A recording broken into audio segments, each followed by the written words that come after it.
다 같이 사도신경으로 신앙 고백하겠습니다. 전능하사 천지를 만드신 하나님 아버지를 내가 믿사오며 그 외아들 우리 주 예수 그리스도를 믿사오니 이는 성령으로 잉태하사 동정녀 마리아에게 나시고 본디오 빌라도에게 고난을 받으사 십자가에 못 박혀 죽으시고 장사한 지 사흘 만에 죽은 자 가운데서 다시 살아나시며 하늘에 오르사 전능하신 하나님 우편에 앉아 계시다가 저리로서 산자와 죽은 자를 심판하러 오시리라.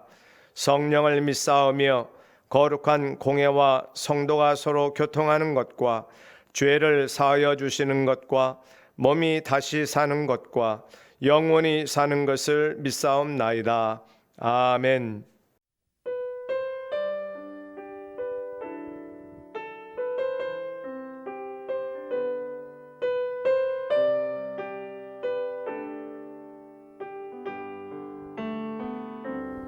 그의 피 안에 살면 갈 길 인도하시리. 주의 눈 내 일생을 지키시리. 늘 지키시리.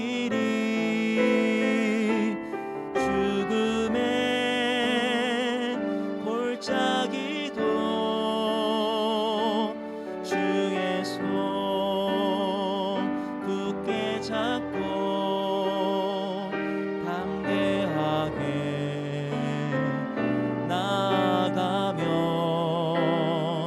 밝은 아침 보게 되리. 주 앞에 소리를 높여 그 사랑 찬양하리. 온 땅에 주의 사랑 전파하리라. 외치리라.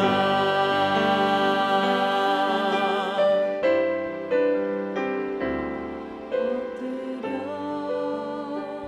기도하며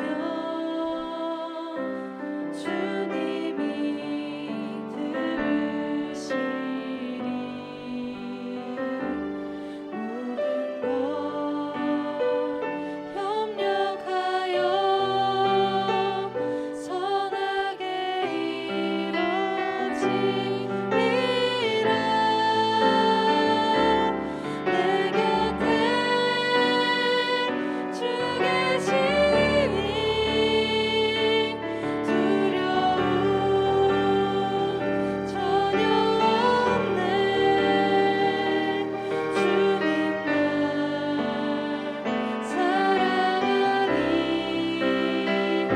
생명이가 난무하네. 주 앞에 소리를 높여 그 사랑 찬양하리. 온 땅에 주의 사랑 전파하리라. 외치리라. 주 앞에 소리를 높여 그 사랑 찬양하리. 온 땅에 주의 사랑 전파하리라.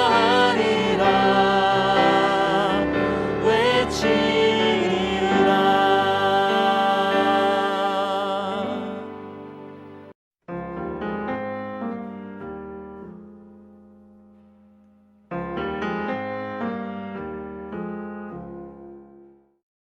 내가 그들의 행위와 사상을 아노라. 때가 이르면 문나라와 언어가 다른 민족들을 모으리니 그들이 와서 나의 영광을 볼 것이며 내가 그들 가운데에서 징조를 세워서 그들 가운데에서 도피한 자를 여러 나라 곧 다시스와 뿔과 활을 당기는 룻과 및 두발과 야완과 또 나의 명성을 듣지도 못하고 나의 영광을 보지도 못한 먼 섬들로 보내리니 그들이 나의 영광을 문나라에 전파하리라. 나 여호와가 말하노라.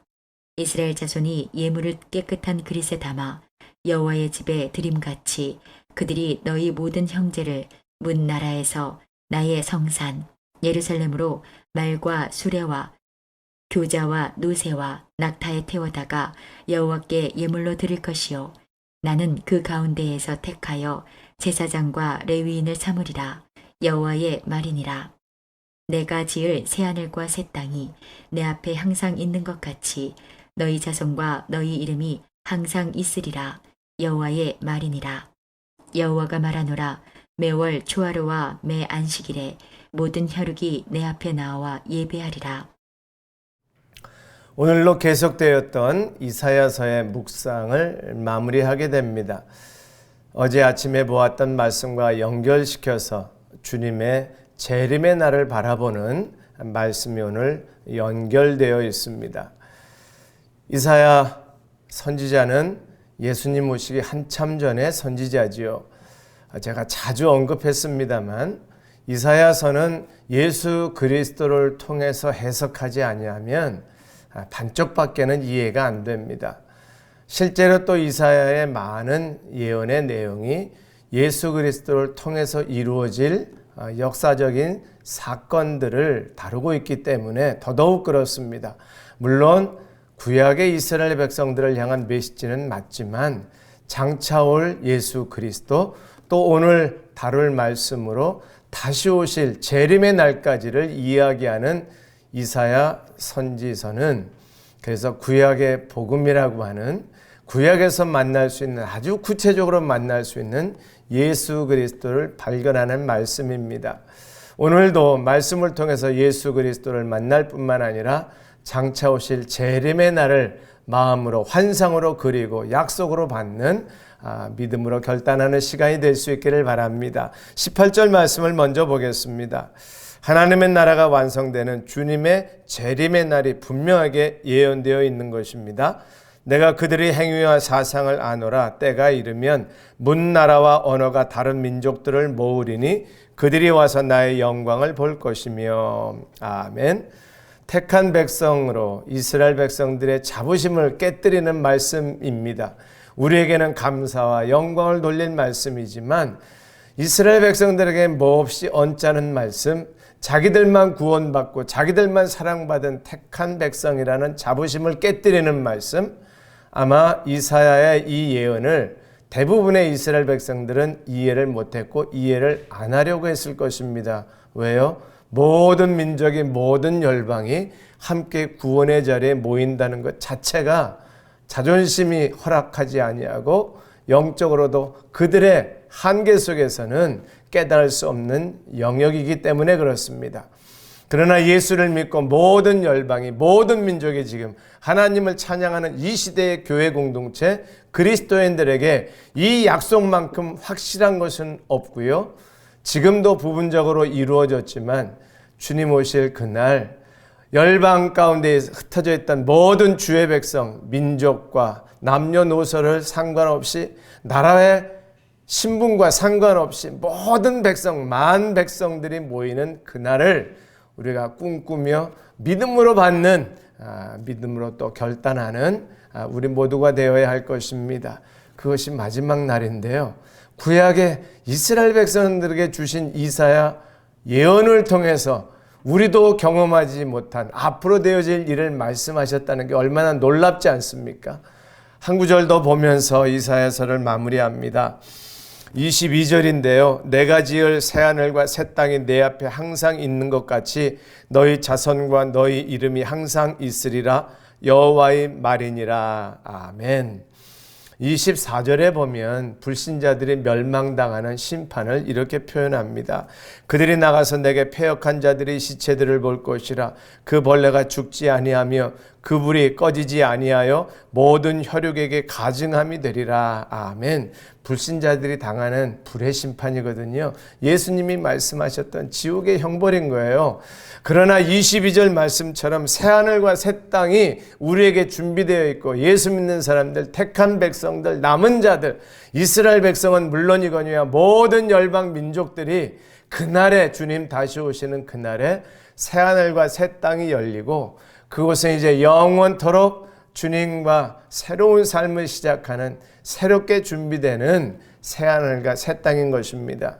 이것을 공간적인 개념으로만 상상하지 아니하고 하나님의 통치, 하나님의 다스리심, 하나님의 구원이 지금도 이루어졌지만 완성되는 그날을 향해서 이사야의 예언이 다시 오실 예수 그리스도 새하늘과 새 땅에 초점을 맞추고 마감했다는 사실이 더더욱더 우리에게 감격이고 우리에게 이사야서의 영적인 복음서로서의 권위가 주어지고 이 약속의 말씀이 구약의 이스라엘 백성만이 아니라 오늘 모든 믿는 자들에게 그리스도인들에게 주시는 하나님의 약속이 됨을 증명하는 것입니다. 주님이 주시는 새하늘과 새 땅의 소망이 주님의 다스림 속에서 영원토록 그곳에서 떠나지 않는다는 구원받은 백성들의 초청의 모습이 오늘 우리에게 얼마나 큰 격려가 되고 위로가 되는지, 소망이 없고 내일이 없다고 말하는 이 시대 가운데 새하늘과 새 땅을 바라보게 하시는 하나님의 은혜가 우리 개개인의 신앙생활 속에 멈추지 않기를 바랍니다. 구약의 복음서 이사야를 마감하면서 새하늘과 새 땅의 소망을 가지고 다시 시작하는 마음으로 이사야서를 마감하고 주님의 나라 다시 오실 주님을 바라보는 모든 성도들 될 수 있기를 주의 이름으로 축원합니다. 기도하겠습니다. 하나님 아버지, 구약의 이사야 선지자를 통해 새하늘과 새 땅을 보여주시고 오늘 우리에게까지도 적용할 수 있는 은혜 주신 것 감사합니다. 주님 오실 날을 기대합니다. 그날을 바라봅니다. 소망 잃지 않게 하시고 썩어질 세상의 것에 미래를 두지 아니하고 새하늘과 새 땅에 미래를 두는 우리의 신앙생활 되게 하옵소서. 예수님의 이름으로 간절히 기도합니다. 아멘. 주기도문 하겠습니다. 하늘에 계신 우리 아버지여, 이름이 거룩히 여김을 받으시오며 나라 임하옵시며 뜻이 하늘에서 이룬 것 같이 땅에서도 이루어지이다.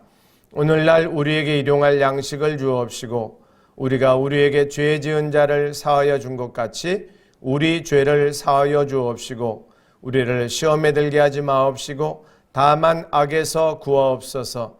대개 나라와 권세와 영광이 아버지께 영원히 싸움나이다. 아멘.